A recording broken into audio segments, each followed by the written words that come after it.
Eto na naman yung kumakalat sa social media na magkapatong at sabi nila, ginamitan daw ng langis ng pawikan. Kaya daw hindi talaga alis-alis sa isa't isa. Ayan o, tingnan nyo naman guys, nagkasakay sila sa sasakyan. Nakita nyo, pansin nyo yung babae talagang may mantsa sa mukha. Parang nasusuka-suka pa itong babae na ito guys. Parang hirap na hirap itong babae. Ayan, gamit pala nito ay yung pulang sasakyan guys. Ayan, pagbaba nila. Mayroon pa parating dito oh. Sino kaya itong mga ito? Ayan, parang kinakausap niya ring mga ito. Nagsusukatan sila dito na kanilang mga kapangyarihan. Siguro may mga agimat ito dito. Ayan. Ayan, grabe na patalsik nila itong lalaki oh. Nag-iisa lang kasi siya. Ayan. At itong kasama nila may piring at may kapit siyang pangdepensa oh. Tumulong na rin itong babae sa kanya. Ayan, napatalsik nila oh. Guys, pasensya na, medyo malabo yung kuha nila dito kasi siguro naka-live itong video. Grabe, nagkakasukatan na sila ng lakas niyan. Parang mga agimat nga talaga itong mga dala nila, no? Oo, nagkakasukatan sila ng mga lakas. Ala, tingnan nyo naman ito guys, itong isa. Gumagapang na. Yan, grabe. Parang wakwak ito sa Pilipinas eh, kung tawagin.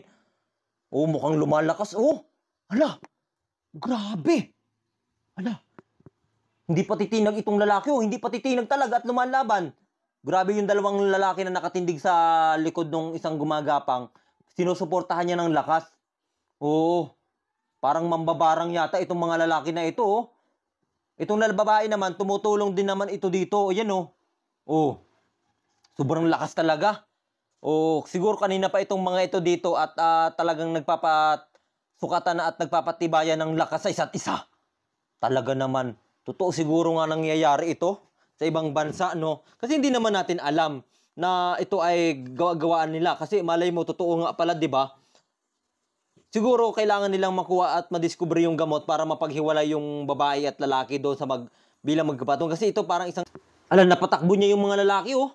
Siguro sobrang lakas talaga ng kapangyarihan niya dito bilang manggagamot. Mukhang ito na yata yung gamot na kailangan nilang makuha. Kinakausap nila o dinadasalan nila. Ayan, dinadasalan niya na.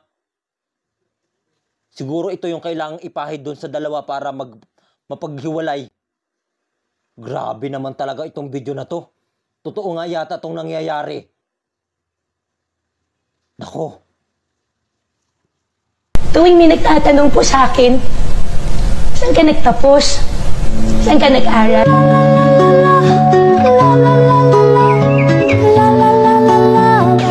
Wag naman sana ganito yung mga pinapalabas sa social media, 'di ba? Seryosong usapan ito at dapat imbestigahan at nakasalalang dito ang reputasyon ng Pilipinas. Bakit nagtuloy ang pogo ng Zunyu One Technology? Noong 2023, ang dami ng human trafficking sa lugar mo. Bakit pa to nagpatuloy? 2023 po, ma'am. Tandang-tanda ko po yun eh. Na-raid po sila February 1. Flight ko po nun palabas ng bansa. Wow, dito sa puntong ito, tandang-tanda niya pa yung nangyari panahon na nakalipas, 'di ba? Tapos sa mga susunod, hindi niya natatandaan.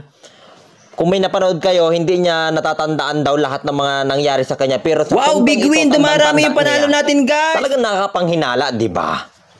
Panoodin pa natin. May a-attendan po ako ng exhibit. Bago pa ako umalis din po ako ng February 1. Diba? Tandang-tanda niya guys, tandang-tanda niya February 1. Nakakainom siguro to ng amnesia. Kaya ganito ito, nakakalimutan yung mga bagay-bagay. Itong negosyo is UJJ Embroidery Center Incorporated. Opo. Na-check ko ito sa aming business permit section. Walang ganyan na company. Oh, wala daw ganyang company. Ibig sabihin, gawa-gawaan lang daw niya ito.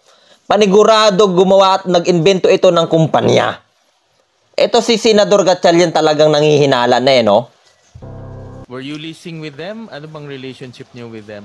Honor, hindi ko na po alam kasi bata pa lang po ako. Oh, nagkakaroon na siya at nagsisimula ng magkaroon ng amnesia itong pinuno ng banban na ito. How old were you nung tumira ka doon?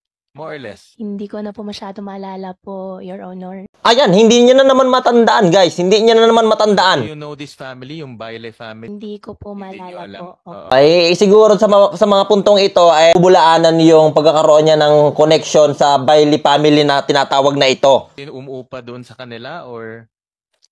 Hindi ko na po maalala po, Your Honor. Eto, isa siguro yung mga pamamaraan niya na kaya niya sinasabi niya na hindi niya maalala dahil meron siyang nais pagtakpan, di ba? Eto naman ipapakita ko sa inyo gaano kayaman itong si Alice Go na ito. Ang dami, grabe. Simpleng mamamayan na mayor ng Bamban-Tarlac. Mga outfits niya, pag-usapan natin. Number 1 ay ang outfit na suot niya dito. This is RL at 8,900 pesos. Suot niya dito na Bulgari Serpenti Viper costing about 11 million pesos. Ang kanyang Bulgari Serpenti Viper bracelet at 2.6 million pesos. Next, we have the Cartier ring at 1.6 million pesos. Louis Vuitton long sleeves at 180,000 pesos. Bulgari Serpenti bag at 200,000 pesos. Of course, mawawala ba Chanel CC flap at 350,000 pesos. Louis Vuitton crew neck at 63,000 pesos. Siyempre, we have the Jimmy Choo na pumps ni Mayor at 195,000 pesos. Next is the Goyard tote bag at 340,000 pesos. Sana all. Givenchy na white leg trouser at 93,000 pesos. And of course, ang kanyang Rolex Daytona na twinning kay Jinky Pacquiao. Magkano to? Hindi ko na po maalala, Your Honor. Grabe, kaya bang kitain ng isang simpleng Alice Go yun na lumaki sa farm? Pero grabe yung mga suot niya, milyon. Yung bahay ninyo nung ipinanganak kayo? Your Honor, hindi ko na po alam. So, saang homeschool provider naka-connect yung teacher ninyo? Your Honor, hindi ko na po maalala po yung pangalan. Saang lugar? 'Di ba? Hindi dito sa part na to, hindi siya hindi niya naalala, tinanong siya ng isang 'di ba? Ni Ontiveros, yan, tinanong siya dyan. Hindi niya daw maalala, guys. Hindi niya maalala, ha? Saan pala po kayo ipinanganak? Sa ospital ba? Sa bahay ba? Sa lying-in clinic ba? Your Honor, ang sinabi po sa akin, sa bahay po. O, sa bahay daw siya Saan po yung pinanganak. bahay ninyo nung ipinanganak kayo? Hindi ko na po, Your Honor, hindi ko na po alam. O, hindi niya daw alam sa puntong ito, tinanong siya dito, hindi niya alam kung saan yung bahay niya na pinanganak. 'Di ba? Hindi niya daw maalala. Hindi niya daw maalala. Huwag niyo sabihin dito na alala niya na. Lumaki po ako sa farm.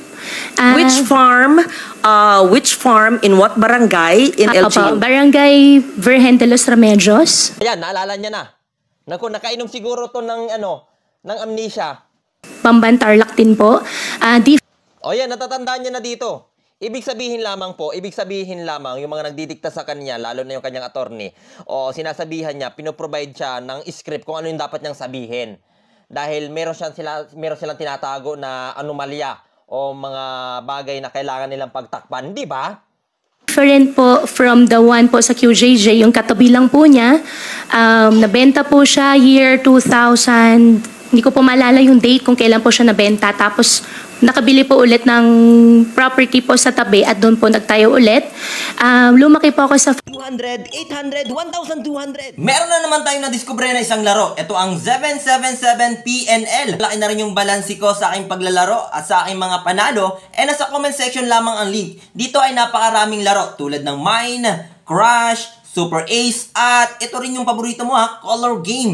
Sa mga taong gustong maglibang, download nyo na. At syempre, paalala, bawal ito sa mga bata. Kaya naman, subukan nating palaguin ang pera na meron tayo dito sa loob ng wallet natin. Let's go! At pinili ko nga laruin ang Mines na kung saan meron tayong balanse na 25,407.46 at iiwasan lang naman natin yung mga bomba na sumabog at pindutin natin. At ngayon kapag meron ng panalo, cash out lang natin at lalabas na 400. At subukan ulit nating tumaya. Yan lang naman ang ating dapat iwasan, yung mga bomba. Kaya pagka-bet natin, yes, panalo ulit tayo, 800. Subukan ulit nating manalo. At tumaya ako ng 600 at panalo tayo ng 1,200. Ganyan kabilis manalo dito sa 77 PNL. Pagkatapos mo ngang ma-download ang game na to, ang 77PNL, sa comment section ang link, mamimigay tayo ng 5 makapag-download agad ng games na ito. 77PNL at siguraduhin manalo sa paglalaro ng mga games na paborito mo.